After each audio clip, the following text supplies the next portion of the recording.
Hello again, everyone, and thank you so much for joining us for this Saturday's edition of Alaska Weather. I'm Dave Percy, a meteorologist with the National Weather Service, and I'll be hosting today's show. Up first, get the map advancer going here. There we go. Here's the weather graphic. Still have a winter storm warning for snow, in some cases blowing snow, reducing visibilities here from St. Lawrence Island through tonight. Actually, these warnings are out through tonight, in some cases into tomorrow as well, from the Yukon Delta, lower Yukon River Valley, actually right on up the Yukon River Valley there into the Koyukuk, Kobuk Valley, on into the Arctic Village area. And winter weather advisory here for the Alaska Range with gusty winds and areas of blowing snow. Going on there, and winter weather advisories here for the Kuskokwim Delta tonight for snow, blowing snow, as well as Bristol Bay. High wind warning continues at least into this evening for the Alaska Peninsula. Has ended for the eastern Aleutians, but winds could still gust as high as 75 to 85 miles an hour into this evening, and then begin to come down. Cold basing gusts to 84 miles an hour today, as well as early on at AKwx Island there, just east of Unalaska Island. Otherwise, moving on, satellite imagery, pretty good storm here, rolling right up into the southwest interior during the day today, pushed a good front. Pulse and warm air came up. Temperatures popped up into the 40 to 45 degree range. Some areas here, especially in the downslope area, south central Alaska, can't remember where the 45 degree temperature occurred, but I believe Anchorage up around 40 today for a short time.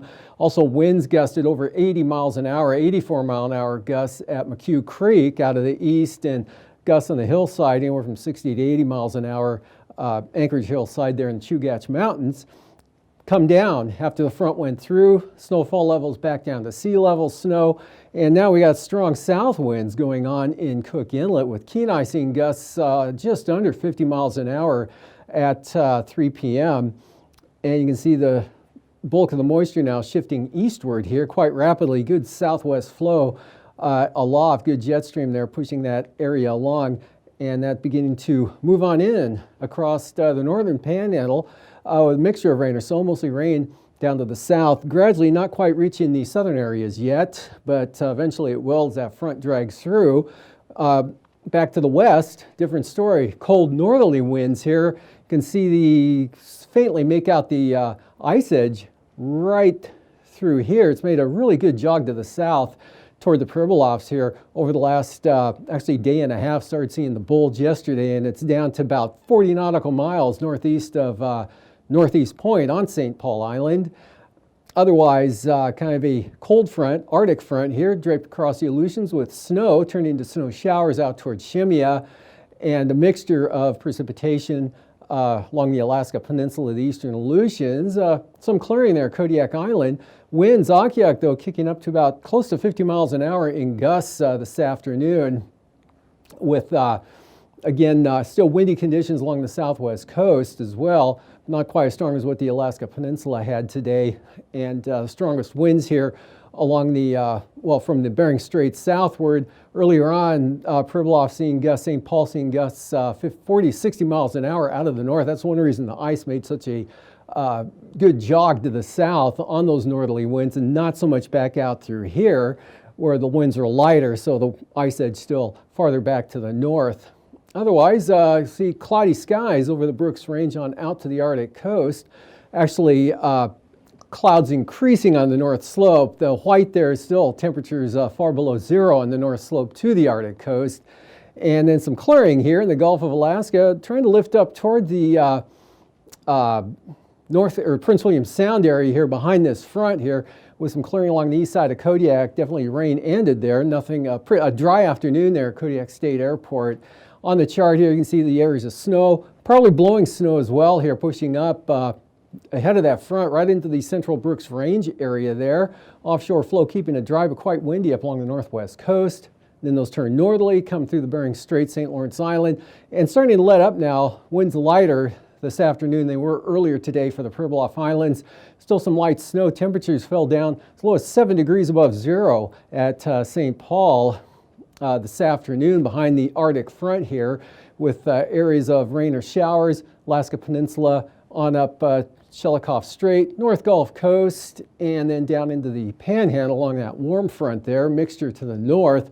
For tonight, this system lifts northward, slowly weakens, but still enough gradient around that, keep areas of blowing snow going up here at western Alaska Range from the Kobuk Valley, Noatak Valley, back down to St. Lawrence Island. Precipitation starting to let up here, but still pretty gusty winds over the southwest interior, and a good shot of snow coming through the Kuskokwim Valley right up to the Alaska Range here, especially on the western slopes tonight as that front pushes eastward, but really gets kind of more intermittent and lighter this portion of the front here, really just a boundary between the air masses signifying the front as opposed to anything in the way of heavy precipitation or strong winds, just an area separating the colder air to the north here over the Bering Sea, milder to the south.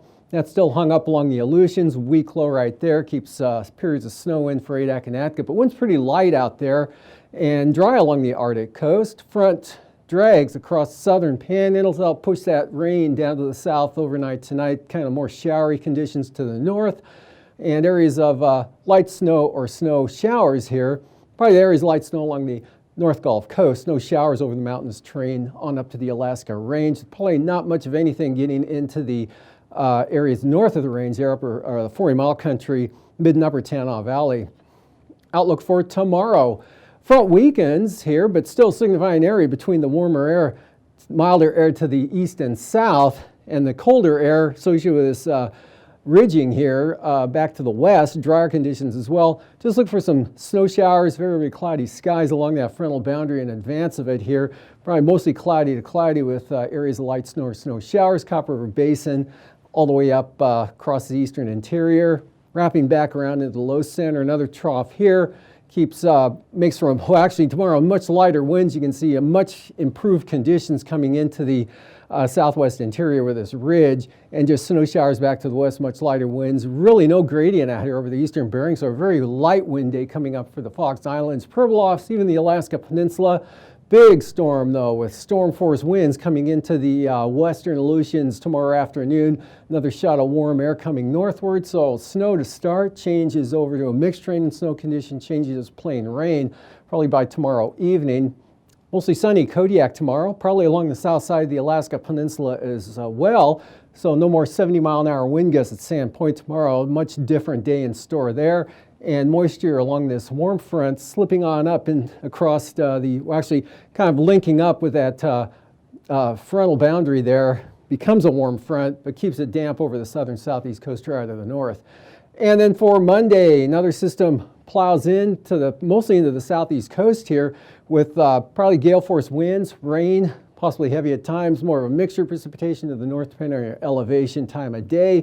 Some of that light snow, eastern Copper River Basin, Wrangell Mountains, maybe as far north as Northway, Tok, Nabezna, break there at Tanana Valley. A couple of troughs here associated with the cold upper level low, one right across the Yukon Flats into the Koyukuk Valley. Look for some cloudy skies, areas of light snow or flurries. Same thing here on the western Arctic coast and central Arctic coast. High pressure, Arctic high pressure, colder and windier and drier and much clearer here for south central Alaska, Kuskokwim Valley and Bristol Bay, Kodiak Island. A dry day, and then that front wind, rain into the central Aleutians there.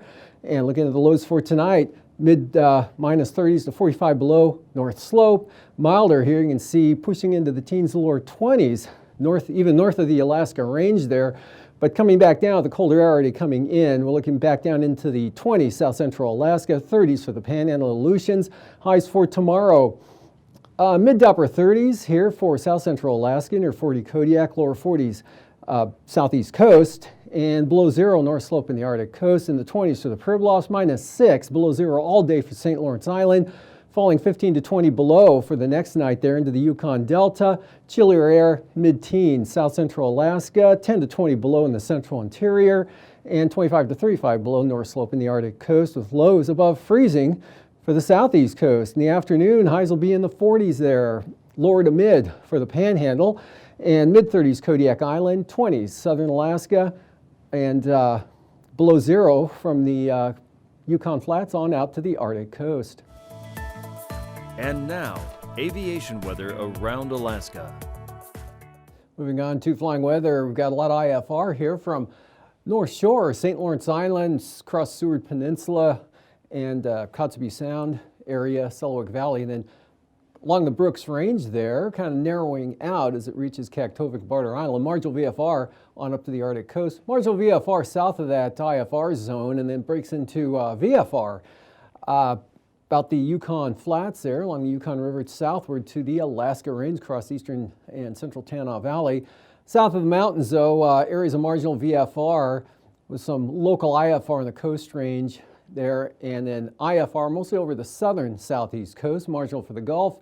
Band of IFR, not too bad for the Bering Sea and Aleutians. This IFR north of the Aleutians, some VFR showing up farther to the west, marginal on up Fox Islands, Alaska Peninsula, into Shelikof Strait and the Bristol Bay area. For the afternoon, next system pushing IFR into the far western Aleutians. VFR, Adak Yatka, Unalaska, maybe Nikolsky, marginal with some VFR mixed in for the Alaska Peninsula. Pribilofs VFR, St. Lawrence Island, or I'm sorry, St. Matthew Island. St. Lawrence Island IFR on the north side, right on up to the northwest coast, eastward across the north slope, eastern Arctic coast. Some VFR increasing here over the interior with high pressure building in, especially here over the southwest with that high center at the surface. So VFR Kodiak Island diminishing marginal VFR, but lingering toward evening here over the central Alaska Range, down across Copper River Basin, North Gulf Coast, Prince William Sound, and IFR for the Panhandle. And for Monday morning, IFR, southeast coast once again, North Gulf Coast to about roughly Cordova, and then it sharply breaks into VFR back to the west here, south central Alaska, Kodiak Island, Bristol Bay down to roughly Cold Bay, VFR, Pribilofs right on the edge of the marginal VFR zone for the, just to your west-southwest, and areas of IFR and marginal conditions here over the western interior, IFR western Arctic coast, VFR off to the east, and then this frontal boundary pushing eastward, bringing the IFR with it across Adak and into Atka in the afternoon. More IFR there for the Fox Islands. And, I'm sorry, for the afternoon it pushes eastward there to Atka, bringing out the marginal conditions for Adak. Small zone of VFR, next system pushing IFR into Shimmy and Attu. Good VFR here, northern Bering Sea, Chukchi Sea areas, right on down across the southwest interior, lower Yukon, Kuskokwim River Valley areas, Bristol Bay Kodiak VFR, south central Alaska VFR. North of the mountains there, central interior, areas of marginal VFR, the zone of IFR there, up into the Koyukuk-Kobuk Valley areas, IFR central western Arctic coast, and not too bad for the North Gulf Coast, the Panhandle, mostly IFR. Passes Anaktuvik, IFR becoming marginal, and Adigan, same trend, improving slowly through the day. Lake Clark and Merrill, Saranac marginal becoming VFR in the afternoon. Same for Rainy, windy also becoming VFR probably by, well, at least through the afternoon. Isabel, marginal at times throughout the day. Mintest, I think, will be VFR. And Tanita, marginal becoming VFR. Portage, IFR or marginal to start. VFR definitely in the afternoon toward evening. And Chilkoot and White, IFR gradually improving to marginal toward evening. And for the freezing levels, 2,000 to 6,000 feet here across the southeast coast to the Queen Charlotte's at the surface hugging the coastline along the Alaska peninsulas north of the Aleutians there, and icing looking like this. Some lingering areas of possible light icing up here to the north slope out to the northwest coast with that next system pushing into the Aleutians, and chance of some isolated considerable moderate there over the Panhandle above about 5,000 feet. Jet stream ridging through here, but still good westerly flow, southwest flow trough out here along the eastern Bering Sea with good southwest flow aloft, even with a higher pressure coming in 150 knots. And at 9,000 feet, southwest flow 30 to 45 knots. And at 3,000 feet, about the same pattern here. Let me back it up here a little bit. You can see high pressure down south of the Queen Charlotte, so good southwest flow even into the Panama, 30 35 knots. Again, 9,000 feet. Next system, 35 to 50 knot winds there. And now looking at 3,000 feet, 55 knot winds coming into the far western Aleutians. Good southwest flow, 25 to 40 knots over the central western interior. Lighter for the eastern North Gulf Coast. Turbulence. Occasional moderate chop here in the shaded areas, mostly across the northern interior, southern southeast coast, and out over the Aleutians. It's kind of hard to explain how important weather is to our job. I mean, it really affects everything we do. In 2018, NOAA launches the GOES-S satellite, which takes its place in orbit as GOES-17. Working together with GOES-16, the two new geostationary weather satellites will provide constant watch over the United States and the Western Hemisphere, from the west coast of Africa all the way to New Zealand, helping monitor severe storms, wildfires, and daily weather patterns. Since its launch, NOAA's GOES-16 satellite has already demonstrated its critical capability for keeping our nation weather ready. Throughout the active 2017 hurricane season, GOES-16 delivered imagery with detail and clarity never achieved before, with 4 times greater resolution than previous NOAA satellites, and delivered this imagery faster than ever before, helping forecasters predict the path of a storm and where and when it will intensify. These accurate and timely forecasts allowed for emergency managers to prepare for evacuations, map flood areas, and save lives. So the weather matters. The weather matters before the weather happens, and the weather matters after the event happens, because what we're able to do to prepare, allocate resources, provide information to the public through the media beforehand, and what we're able to do afterwards, how and when the waters are going to recede, so we know we can get vehicles with life-saving food and shelter equipment down a particular highway. All of that depends on the forecast. In the GOES West position, GOES-17 will be able to provide critical data for the westernmost United States, Alaska, and Hawaii. We're talking about getting data updates in just seconds, so we can quickly spot wildfires and closely monitor the wind direction and their intensity. The crispness of the data coming in at a faster rate will also help with fog forecasts. We can see the moment the strata starts to develop or when it starts to move out. Like GOES-16, GOES-17 carries a suite of advanced instruments, including tools for sophisticated earth sensing, lightning detecting, solar imaging, and space weather monitoring.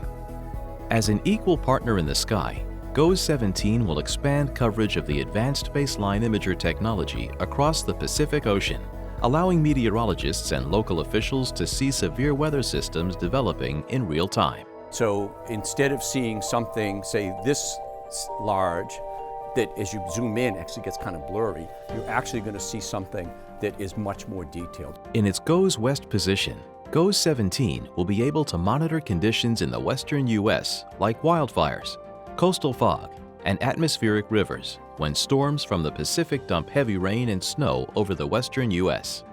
GOES-17 will have a major impact on fighting wildfires in California. Up-to-the-minute information and crisp detail allows forecasters to spot fires faster than ever before, even before the first 911 calls come in, and to better track and predict the path of large, dynamic, and dangerous fires. It's amazing to see what we can get and at the level of detail and the speed that we can get the information down into the ground that makes our decision-making way more accurate. With a view of the Pacific Ocean, GOES-17 will also provide a critical eye over shipping lanes vital to the U.S. economy, protecting cargo and passenger vessels from dangerous ocean storms. GOES-17 will also provide a high-definition view over Alaska, resulting in better weather forecasts and improved monitoring of sea ice, wildfires, and volcanic ash. The advanced baseline imager on GOES-17 can distinguish between clouds, sea ice, and snow cover, a critical need during Alaska's dark, cloudy winter months. GOES 17's geostationary lightning mapper monitors lightning flashes, including the in-cloud lightning most prevalent in severe storms, helping forecasters determine when a storm is forming, intensifying, and becoming more dangerous. Thanks to GOES 17, emergency managers will be equipped with more accurate weather predictions and faster warnings, providing a real impact, saving lives, and protecting infrastructure. Watching over Earth from 22,300 miles above, GOES S will provide vital data to our weather-ready nation.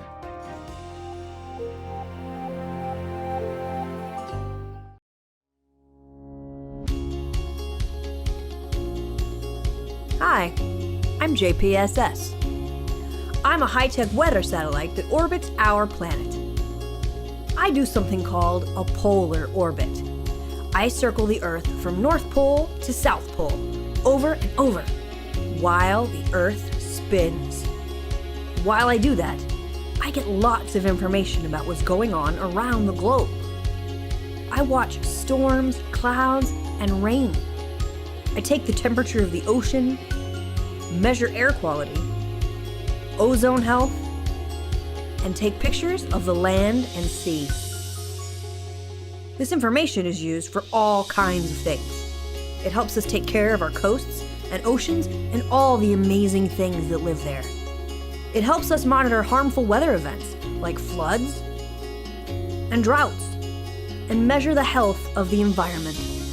Most importantly, it helps us predict weather 3 to 7 days in the future. That means I can be a big help ahead of storms, where future warnings are important. I send information to the National Weather Service.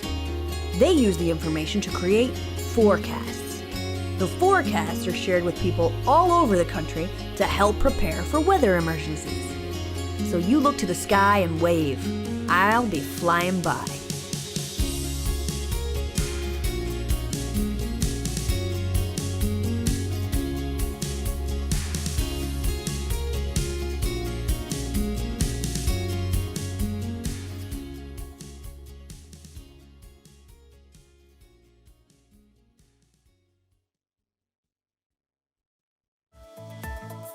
And now, marine weather around Alaska. Welcome back. Today's sea ice analysis. Ice Edge made a pretty good jog on down to the south today toward the Pribilofs. In fact, this afternoon, satellite imagery showed it about 40 or so nautical miles north-northeast of St. Paul Islands. That's a real good push. Started noticing that yesterday as it was bulging southward. And those strong winds that were gusting anywhere from 40 to 60 miles an hour earlier today across the Pribilofs and along the eastern Bering Sea. That's the reason, along with the cold air, temperatures falling under 10 degrees at St. Paul Island today. That helped push that ice farther to the south as opposed to back here, not much of an advance due to the lighter wind conditions back up in this area. Moving on to the coastal water forecast here.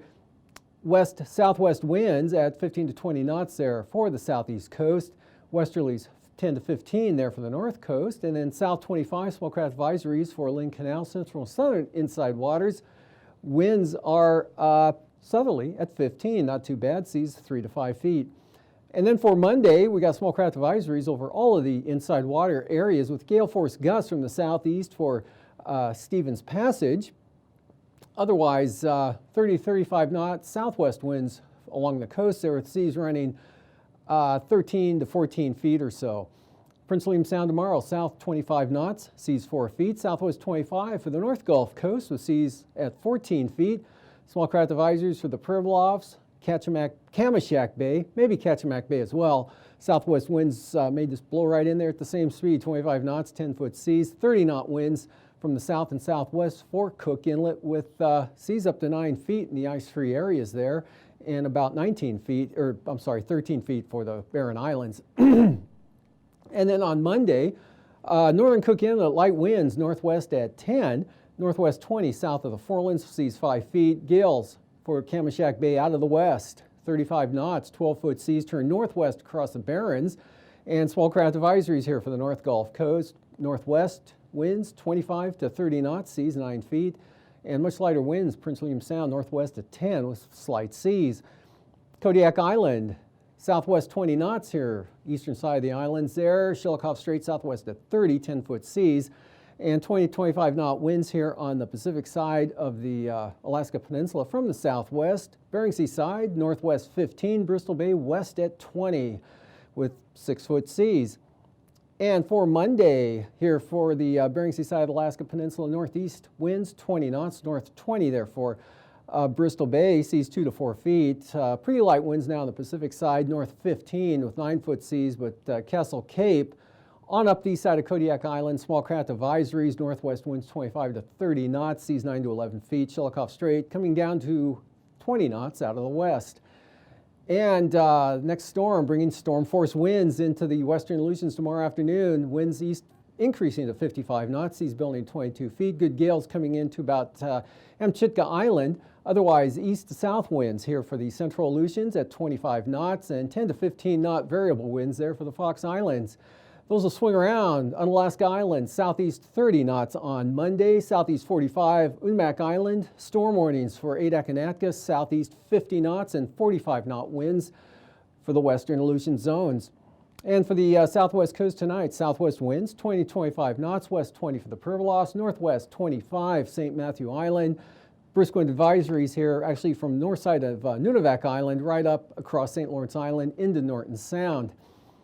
And for Monday, west 15 for Norton Sound, east 15 St. Lawrence Island, down to Nunivak Island, Kuskokwim Delta coast northeast at 15, but still east 45 there for the northern Bering Sea and southeast coming up due to that storm off to the southwest, 30 knots for the Pribilofs rapidly in the afternoon with seas building back to 8 feet.